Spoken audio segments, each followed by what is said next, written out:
Hey everybody, Gears here, and I was just doing a little battery maintenance, and I don't know why it struck me, but I wanted to throw the probes on these batteries here, and I came out with 16.42 volts for this one.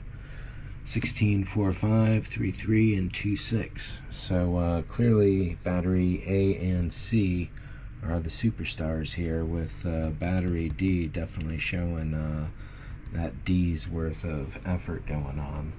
And then I thought, well, let's take a look at all my AA's and AAA's, because I know some of them just blink on the charger as if they're dead, and it turns out they very much are. So I got a bunch off the charger already. A couple superstars here, 1.49 against a 1.2. 4.8, 4.5, and then down in here a couple of 3.8s, pair of 3.7s, 3.6s. These range from 1.3 down to 0.88 or so, 0.02, 0.01, and then all of these guys register 0 on the voltmeter. So these 6 are pretty much guaranteed dead. There's no chance of bringing them back pretty much. These 2, that little spark of life, I kind of doubt it, but maybe. These 0.9s, 0.88s, maybe. This is basically the threshold is what I'm seeing for these, whether they're alive or not. And then, like I said, 0.13, 0.12. So these are pretty much fully charged, but or getting close to down and empty on charge.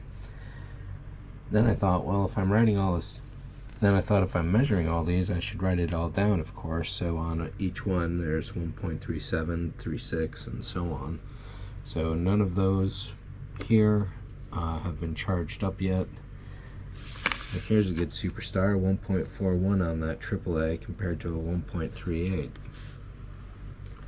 So they tell you not to mix and match. So you're always told not to mix and match various drainage factors of batteries. Don't put a couple dead ones with a couple live ones, and so on.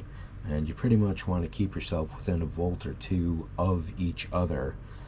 This is why lithium polymers, lipos, are so dangerous and need to be carefully balanced, because once one starts draining more than the other, that causes more stress and it heats up, and that's where all the fires come from. In the case of AA's like this with nickel metal hydrides, you don't really have that worry, because each one of these is its own cell, and balancing them is just simply pulling it out of the charger. And if one of them starts puffing up a little, it's not a catastrophe like it is with lithium polymer, of course. And I am certainly no chemist to comment on the overall battery chemistries and their bonuses and minuses to a technical degree. But yeah, so this is just a little administration note. Essentially, if you got a lot of batteries around, take a few minutes. Multimeters are $10 on eBay, or just go to your local Harbor Freight. If you're going to measure batteries, set it over to DC 20, and then whatever it reads, that'll be your voltage, 1.49 in this case, for example.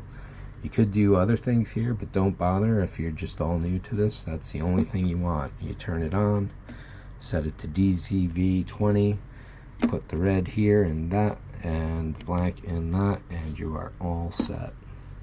Measure them all out, write the numbers on your batteries, and then you know where your superstars are. Thanks for watching. See ya. And a very quick follow-up, and this is all that's left of the batteries. As expected, all of the batteries that rated at 0 were dead. There was no saving them. The battery that was at 0.01 and 0.02, well, they jumped up to 0.05 and 0.07, but that is still very much dead. These two guys came out pretty good. This one was initially 138, but then I threw it back on and I got a 147 out of it. And this one's a 141. Similarly, all the batteries that had rated at 1.36 with 1.38, I threw all those back on the charger, and in one case it went from 3.7 to 4.7, but for the most part, here's a 3.8 that went to 4, 3.7 that went to 4.1, 3.5 to 4.1, 3.8 to 4.1, 3.6-4.3, a couple of those, 140 to 145, 3.9 to 45, and so on. So out of all these 4 here are 1.49 off their first charge, so I don't want to hit them again. 148 is close enough, so I labeled all of them with the same colors. And similarly, the 145s, all right here, are close enough to the 143s, but then I got a lot of 145s and a lot of 143s, and then all of these are 141s.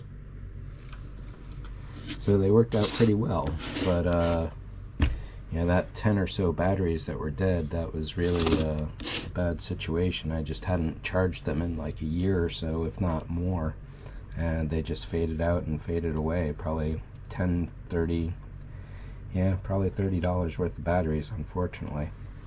So live and learn.